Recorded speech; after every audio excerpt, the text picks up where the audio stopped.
New details emerge in the case of a missing Texas mother who cops say has likely been the victim of foul play. 19-year-old Shonda Townsend was heading home after a day spent swimming and boating with friends at a nearby lake. She sent a text message to her mother saying she was on her way home. That was the last contact anyone has had with her. Cops say they located Shonda's car in front of a local home a few hours later, but no sign of Shonda. Investigators have reportedly given polygraphs, searched with cadaver dogs, reviewed surveillance video, and questioned everyone connected to Shonda or the location where her car was found, but have found no clues. Texas police are desperately searching for a 19-year-old missing mom, Shonda Townsend.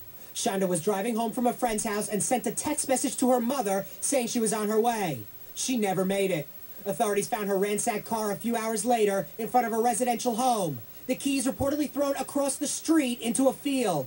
Cops searched the home and interviewed everyone in the area, but there's been no sign of the young mom. As Shonda's 2-year-old son waits at home, hoping for his mother's return, cops continue to search for Shonda, admitting foul play is likely involved. Oh, he's irritating. I want to go back to you, Sergeant Betts. She told her friend she had to leave so her mother would not worry about her. She called her mother to tell her she was coming home. So it's not as if she was going anywhere other than home. But what about that odd text or email she sent just before she left her friend, Tiffany Sorrell's home? She got online, she went on Facebook and said, "I got this." But then when the friend tried to find out who she was talking to, she hid it and wouldn't tell.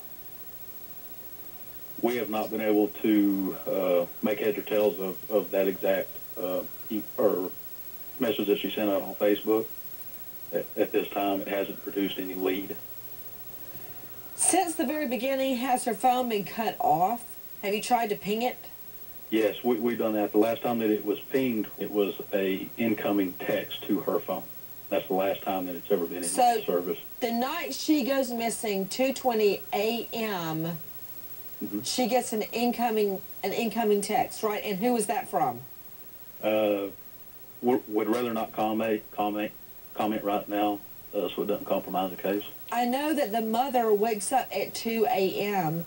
and discovers Shonda is still not home. This is 2 hours after she's called saying she's coming home. Around 6 a.m., she got up for good and starts looking for her. What more are we missing, Sergeant? Well, there's a lot of things, a lot of questions that just haven't been answered for us. We've run down every lead possible to... You know what's interesting is that her Camry was found right in front of a residence in Mineral Wells. Who lives there? The people that live in that house are alleged drug users and people that we have dealt with on a not day-to-day basis, but at different times. Well, I've got a pretty strong feeling that she would not have gone to that area. So it sounds like someone took her car there. Yes, no? Very possible. So now that we learn her car is in a drug area, how does that change the scenario to you, Paul Pinzone? Well, I think the key is going to be that stereo, and I'm sure the officers in that department's work on this, but you want to work backwards. I would be knocking down every door to every drug house in that neighborhood, trying to locate that radio, work backwards from whoever traded that for drugs, and trail it back right to the person who maybe abducted her and stole the car and moved from there. I really think that's going to be the key, though, and I'm sure those officers are already working hard at that.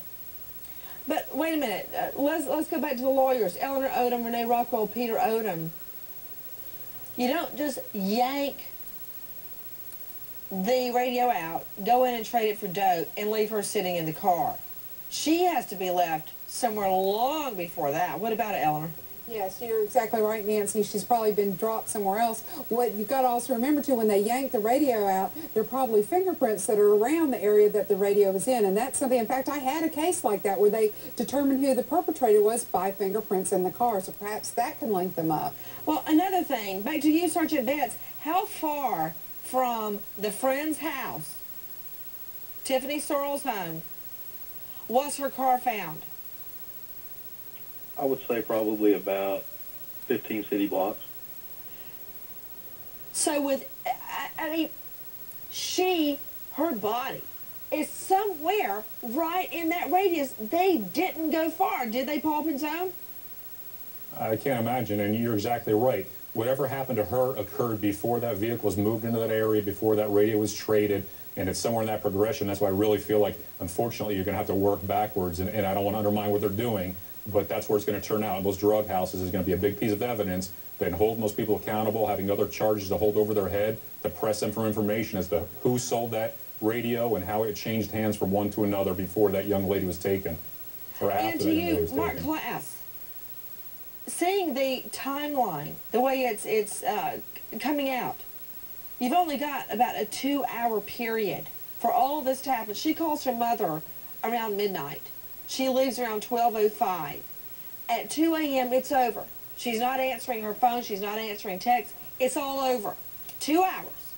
That car didn't travel far. Her body, or wherever she is, it happened right in that radius.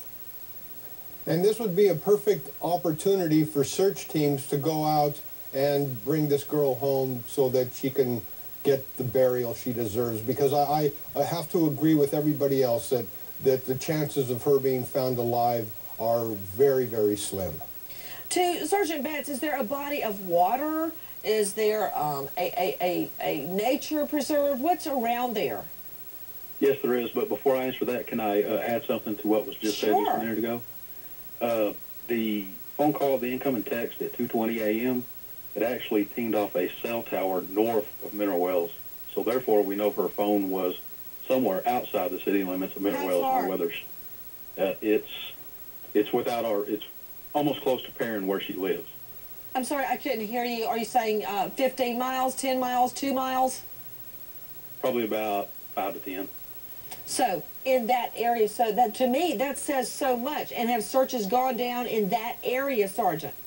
Searches have gone down in that area, along with different areas here in Mineral Wells. Everyone, tip line 940-328-7770. And now, CNN